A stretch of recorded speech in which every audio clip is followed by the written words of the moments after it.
Darles la bienvenida a este programa con dos senadores que ustedes conocen muy bien. José Carlos Cardoso, Partido Nacional, RD, un gusto como siempre, José Carlos. Un gusto estar acá. Y Andrés Berterreche, Frente Amplio, MVP, un gusto. Muchas gracias. Andrés. Hola amigos, buenas noches y directamente a una serie de preguntas que tienen que ver con el tema presupuestal. Y en plena batalla presupuestal, el ex subsecretario de Economía del gobierno nacionalista, el economista Gustavo Licandro, actual asesor de la Cámara de Comercio, consideró que se está mejor sin los consejos de salarios. Esta es mi primera pregunta. Andrés Berterreche, ¿qué opinión te merece? No, evidentemente que no. Y no solamente lo demuestra el hecho de cómo ha ido avanzando el mundo del trabajo, cómo ha tenido mejoras el sector de los trabajadores en general, sino que todo el país. Y si uno ve el momento en que dejó de haber consejo de salario en la década del 90, el crecimiento que hubo en ese momento y el incremento salarial de los trabajadores, y después del 2005 el crecimiento que tuvo el país y la distribución de eso en todos los trabajadores, al menos demuestra que los consejos de salario permite un mejoramiento real de lo que son los ingresos de los trabajadores. Me parece que los resultados lo demuestran. José Carlos. Nosotros hemos señalado ya el año pasado en plena campaña electoral que los consejos salarios han venido para quedarse. No compartimos la idea de que deben ser borrados. Es un mecanismo de negociación que da sus resultados, en el que hay una paridad de discusión, en el que hay un debate sobre no solamente los ingresos. En los consejos de salario no solamente se discute sueldo y salario, se discuten otras cosas, se incorporan otros elementos de la negociación. El Estado debe jugar el rol, eso sí que nosotros creemos debe jugar, que es el de mantenerse independiente en esa negociación y solamente intervenir cuando se hace necesario su intervención. Es decir, es un testigo necesario, pero no debiera ser un articulador en el Consejo de Salario. El Consejo de Salario debiera funcionar lo más neutro posible entre las partes y cuando éstas no se ponen de acuerdo, entonces intervenir.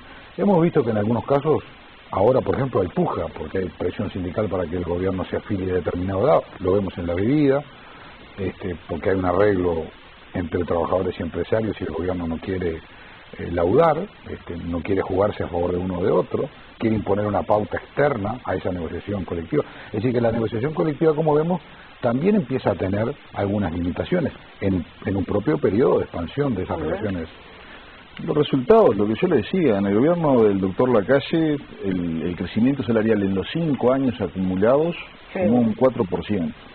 Y uno puede decir, bueno, el Producto Bruto Interno explotó en la teoría neoliberal de que con salarios bajos iba a aumentar la expansión productiva. Pero la expansión productiva fue del 23,4% acumulada. En el gobierno de Valle, en el primer gobierno de Vázquez, el aumento salarial fue del 27% en valores reales para los trabajadores y del 30,8% el Producto Bruto Interno. Si vamos al de Mujica, el incremento de los ingresos de los trabajadores fue del 19,3% y el Producto Bruto Interno aumentó un 30%. Creo que los datos son los que definen la realidad. Los consejos de salario han mejorado esa situación y han mejorado más allá del nivel de conflictos que a veces asusta, pero que yo creo que es normal y que no debe de asustar. Las precisiones que hacía José Carlos recién, en cuanto al rol del Estado concretamente, ¿alguna observación más, Cardoso? No, yo lo que digo, es difícil comparar papas con botellas. El año 90, el año 90, el escenario del año 90 en materia de crecimiento, en materia de qué Estado teníamos en el año 90 y el que tenemos ahora, en el año 90 el Uruguay tenía una inflación del 140%. Veníamos de aprobar una reforma de la seguridad social única en la historia del Uruguay, que ajustó los salarios, los sueldos de los jubilados y pensionistas con el salario público. Y la tuvimos que aplicar de noviembre que se aprobó a mayo, hubo que pagarla, hubo que pagar un incremento de las jubilaciones y de las pensiones nunca visto en la historia del Uruguay. Porque ese crecimiento no está en los números de Andrés. Esos datos no se figuran los otros. Pero ese fue el esfuerzo, con una inflación de 140%. Así lo había dejado el primer gobierno del presidente Sanguinetti. Era otro Uruguay diferente. No creo que podamos comparar 2 décadas para atrás. Los consejos de salario están bien. Nosotros creemos que son un mecanismo idóneo para las relaciones laborales entre empresas y trabajadores. Queda mucho por construir, por ejemplo, en materia de diferenciación del interior y Montevideo. Hay un componente muy importante que yo creo que hay que tener en cuenta. El interior es muy pobre respecto a Montevideo y eso necesariamente está generando algunos problemas en las discusiones salariales de algunos sectores. Se han creado subsectores y subsectores de subsectores para ir reconociendo determinadas realidades, y hay trabajadores del interior que avanzan menos que los de Montevideo. Mucho por construir. Pero el instrumento nosotros lo queremos. Ahora, es una observación que me parece bien interesante, porque ambos conocen por radicación. No sé, Andrés, ¿vos dónde naciste? ¿En Montevideo? Yo soy montevideano, pero soy tacuarembóense por adopción. Ahí está. Porque viví y trabajé muchos años, sobre todo en la conformación familiar, fue muy importante. Viví 6 años. Y tu propia actividad, además. Sí, ¿verdad? sí, Tu propia sí, actividad, después pero seguí trabajando en el interior. Sí. Bueno, en ese sentido, la observación que hace José Carlos me parece interesante para detenerse en aquellos que parecen más olvidados, las situaciones que parecen más complejas, más difíciles. ¿Cómo se atienden entonces? Lo que él estaba señalando en este momento, que es un dato en general no se maneja demasiado públicamente. Me refiero a nivel de los medios de comunicación, no es un elemento que se vea demasiado presente. Sí. Debería de tenerlo, porque somos un solo país, en definitiva. Y es importante en relación. Yo creo que igual de todas maneras han habido avances desde los trabajadores, todo lo que tiene que ver con los trabajadores rurales, con las empleadas domésticas, que han tenido un mejoramiento sensible, que han sido reconocidos como ciudadanos, que pueden tener consejos de salario, que pueden tener sindicatos. Pero también ha habido una distribución correcta de los ingresos que se obtienen en el interior, que los obtiene el gobierno central, pero que son devueltos por el Fondo de Desarrollo del Interior y por otras vías a los gobiernos departamentales, que creo que van a ir y deben de ir acortando esa brecha. Sí. Sobre el aspecto vinculado a algunos grupos de actividad, eso que dice Andrés tiene razón. Lo de las empleadas domésticas es un avance, como pasó con los planes rurales, no tanto a las condiciones laborales, sino más bien a las condiciones salariales. Ahora, hay otros sectores que, cuidado, que están desapareciendo. Te pongo un ejemplo: el sector gráfico. El sector gráfico está desapareciendo. No hay posibilidad de competir en el interior y Montevideo con los sueldos que fija el sector gráfico. Las imprentas del interior van a desaparecer. Nos vamos a quedar con una imprenta enorme en Montevideo que trabaja para un diario, y nos vamos a quedar con 2 o 3 en el interior. Van a desaparecer. ¿Por qué? Porque ahí no se ha elaborado adecuadamente. Ahí se ha corrido tras un salario que fijan las grandes empresas y que los trabajadores, por supuesto, quieren, porque las grandes empresas fijan ese salario, se adelantan, y eso implica el cierre de determinadas actividades. En caso de imprenta es un caso típico. En otras no, como él dice, yo creo que en otras se ha consolidado ahora bien. Bueno, para mí particularmente entrañable, aunque no he trabajado en la parte escrita, pero ¿cómo se manejaría eventualmente una situación así? ¿Se está teniendo en cuenta este tipo de cosas? ¿Se puede manejar? ¿Tiene salida un tipo de situación así o no? Es bien interesante lo que plantea José Carlos. Es bien interesante. Digo, yo tengo la idea de que es un problema del capitalismo, en realidad. Claro, el capitalismo es concentrador y concentra generalmente en los lugares donde hay hegemonía. Y hay hegemonía de la capital frente al resto. Lo hubo siempre. Y lo que hay que revertir es eso. Hay que revertir algunas condiciones del capitalismo del conjunto.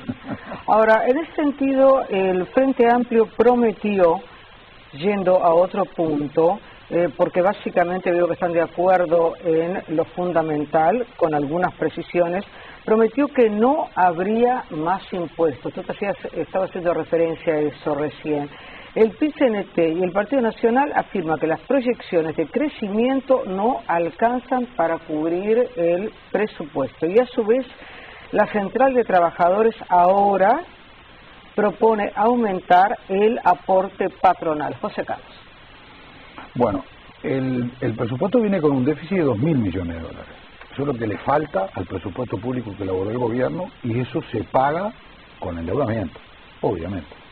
Esas son las proyecciones del gobierno. Arrancamos con un déficit del 4%, con condiciones de la macroeconomía no graves, pero complicadas, con una situación regional difícil, diferente a la que teníamos, y con un déficit que no se puede amortiguar. Fíjate que las expectativas de achicamiento del déficit que nos planteó el ministro Astori son, si uno pone muy exigente, son escasas, es bajar 1,5 puntos del déficit, pero no eliminar el déficit. Es decir, vamos a convivir con un déficit alto.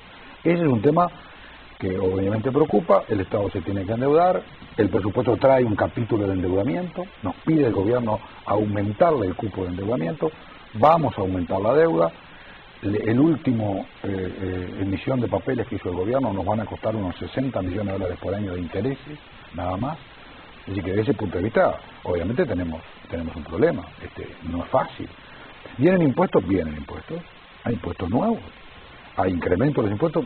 Podemos dar una discusión, yo le voy a tirar un número, el ministro me dijo que no, que yo estaba equivocado, perfecto, no puedo equivocar, pero viene la contribución inmobiliaria rural, viene un ajuste en el patrimonio, viene la eliminación del literal E, entran las pequeñas empresas a aportar, viene un ajuste, no le gusta al gobierno que le diga ajuste, pero es un ajuste. Cuando tú pones impuestos y aumentas el endeudamiento, hay un ajuste en la economía, un ajuste para aumentar la presión fiscal y cubrir el déficit que tiene el gobierno. Ese es el escenario, diría, macroeconómico, para entrar en más detalles. Y después, en el desarrollo de las políticas públicas, yo creo que sigue habiendo una consolidación del gasto que es un exceso. El gasto político es muy alto, sigue habiendo creación de cargos, sigue habiendo sueldo para asesores de los ministros en cantidades, a mí me parece un poco exageradas para lo que estamos viviendo. Es decir, que ahí nosotros tenemos algunas dificultades para acompañar ese enfoque del gobierno en esta materia. Andrés. No, me alineo con el ministro de Economía, pero no solamente porque soy oficialista y defiendo a mi gobierno que es el tercer periodo y que me parece que está haciendo las cosas muy bien, porque en una situación que no es fácil, de todas maneras se plantea un crecimiento. Tenemos un presupuesto que es serio y es honesto, no se plantea cosas que no va, por lo menos que no son previsibles, no es un festival de gasto. Se plantea, va a crecer más o menos un 2,5%, y sobre ese 2,5% del Producto Bruto Interno es que se hacen los aumentos incrementales de gasto, teniendo en cuenta que hay mucho incremento que ya está, es absolutamente inflexible, que ya está definido por leyes anteriores. En ese marco, además, ha habido, y también tenemos esa discrepancia con Cardoso, ha habido, por ejemplo, una reducción del rubro cero, que es el rubro vinculado a salario en presidencia, de 100 millones de pesos. En total, el ahorro que está haciendo el gobierno central en gastos en general son 761 millones de pesos, que está planificado para que vayan a creaciones nuevas como el Sistema Nacional Integrado de Cuidados. Para eso es que se gasta fundamentalmente. Y para la educación. Del incremento total del gasto presupuestal, el 40% venía para la educación y en diputados ascendió un 43%. Y yo decía, es un presupuesto honesto, serio y de izquierda, porque además lo que está priorizado son las cosas vinculadas a lo social, la educación, el Sistema Nacional Integrado de Cuidados, la salud, la seguridad, que también tiene que ver con criterios sociales en este momento. Ahora, honesto, serio, y vos dijiste algo que yo he preguntado sistemáticamente a los representantes del gobierno. De izquierda, te adelantaste, dijiste de izquierda por esto. Pero esos 3 puntos, porque mi pregunta justamente estaba vinculada a la promesa de que no habría más impuestos, que el PIB y que el Partido Nacional afirma que las proyecciones de crecimiento no alcanzan para cubrirlo, y que la central ahora propone aumentar el aporte patronal. ¿Vos considerás que la respuesta que daba Andrés era respuesta a esto?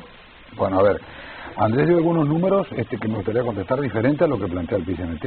Primero, yo no comparto la idea de que el incremento del aporte patronal. Eso sería una presión sobre las empresas contrario a lo que el gobierno incluso está planteando. Yo preferiría la ilusión, por lo menos, de un crecimiento de la inversión. Ahora, si el crecimiento de la inversión va a venir acompañado por una generalización del aumento del aporte patronal, en todo caso lo que hay es un freno a la inversión. A mí no me parece que lo que está proponiendo el CNT sea proactivo. Los números a veces hay que leerlos con cuidado, pero también hay que leerlos en lo macro.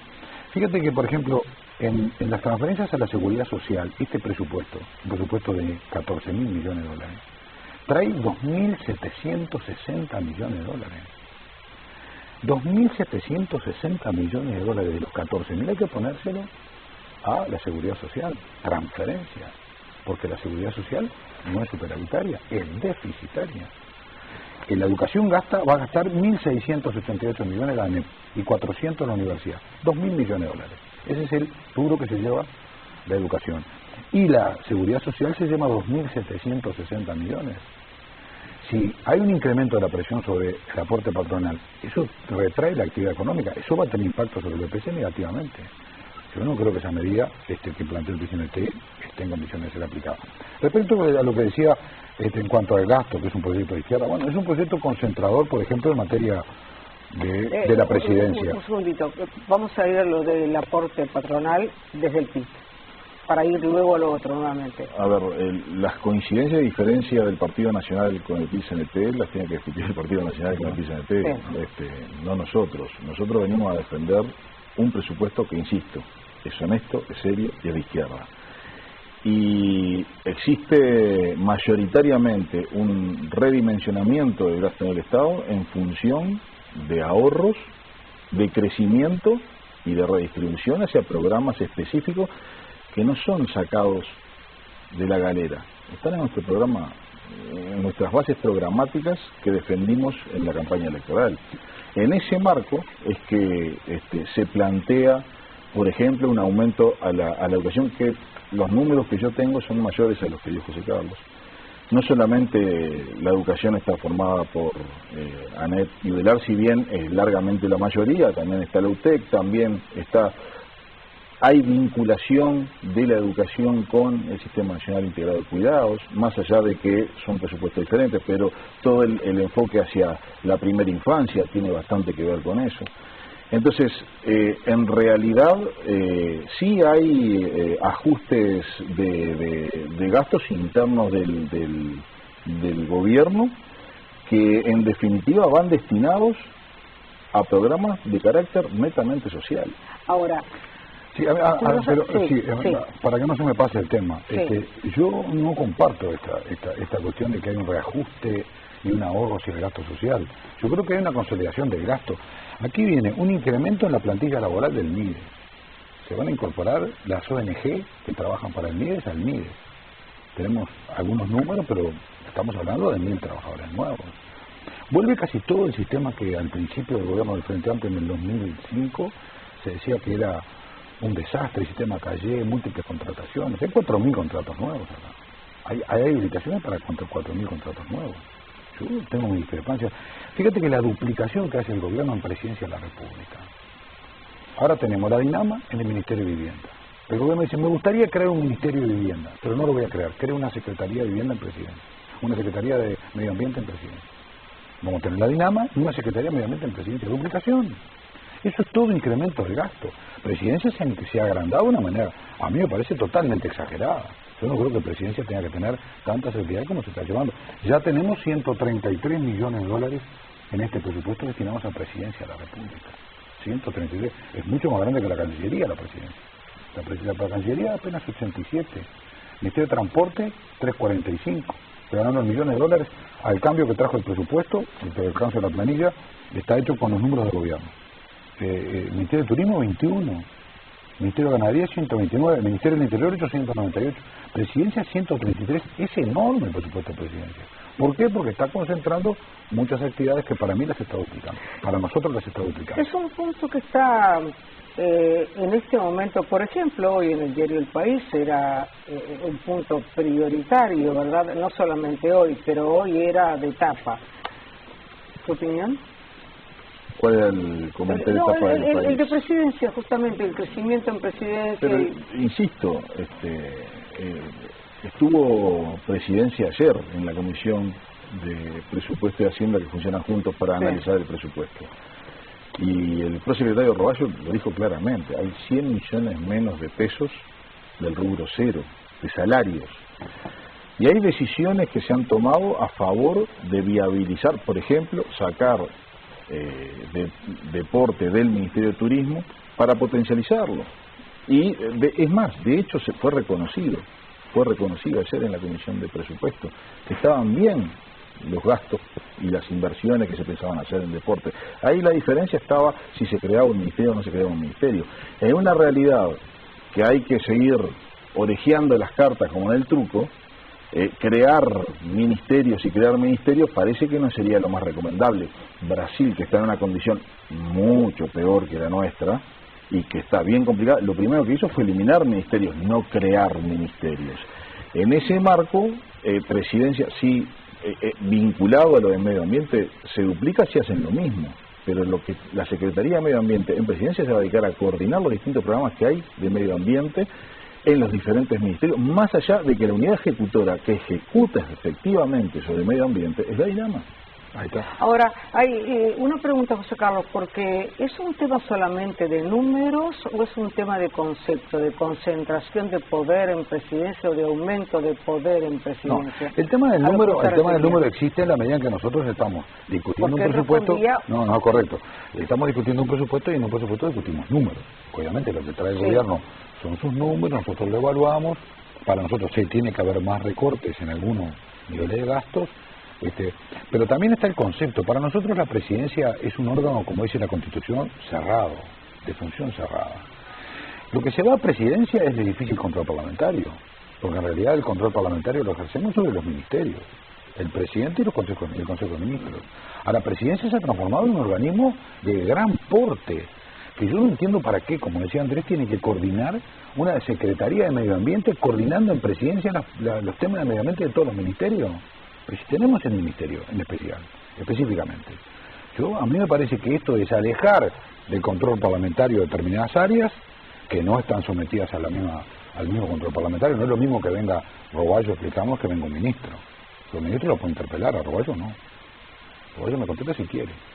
En presidencia se aleja la cuestión. Ahora, con tu respuesta a esto, vamos al próximo bloque, porque me interesaba eso, no solamente los números, dijiste ayer estuvieron, lo de los 100 millones, etcétera, pero me interesaba el énfasis que justamente se había puesto en la concentración de poder y de zonas que escapan al control parlamentario, ¿no? Que escaparían. Por supuesto, digo, la suficientemente grave para generar un juicio político si hubiera problemas con presidencia también. Digo, no podemos plantear de que presidencia no tiene ningún control y que es una monarquía presidencial, ¿no? Nada más lejos que en esta democracia republicana. En ese marco lo que se hace en definitiva es coordinar. ¿Y por qué digo coordinar en el caso específico de medio ambiente? Porque puede quedar flotando. Hay un caso concreto, que todos lo conocen, que es el problema en el Santa Lucía. ¿Ah? Ahí en el problema de Santa Lucía interviene la Dirección Forestal por los problemas con monte nativo. Interviene otros ámbitos de ganadería por los efluentes de los tambos. Interviene, y bueno, lo que se está planteando es justamente, además que la DINAMA, que es el organismo rector, el que controla, multa, poder tener ese espacio de coordinación dentro de presidencia. Ahora, nadie le va a quitar la soberanía que tiene de hacer la ejecución ambiental a la DINAMA. Y podemos seguirlo discutiendo.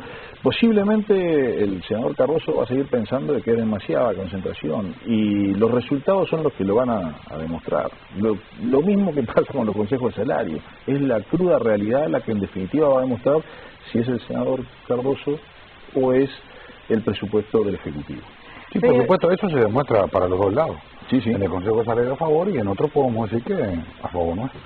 En algunos instantes seguimos con los senadores Cardoso y Berterrecche porque hay varios temas en los cuales quiero detenerme.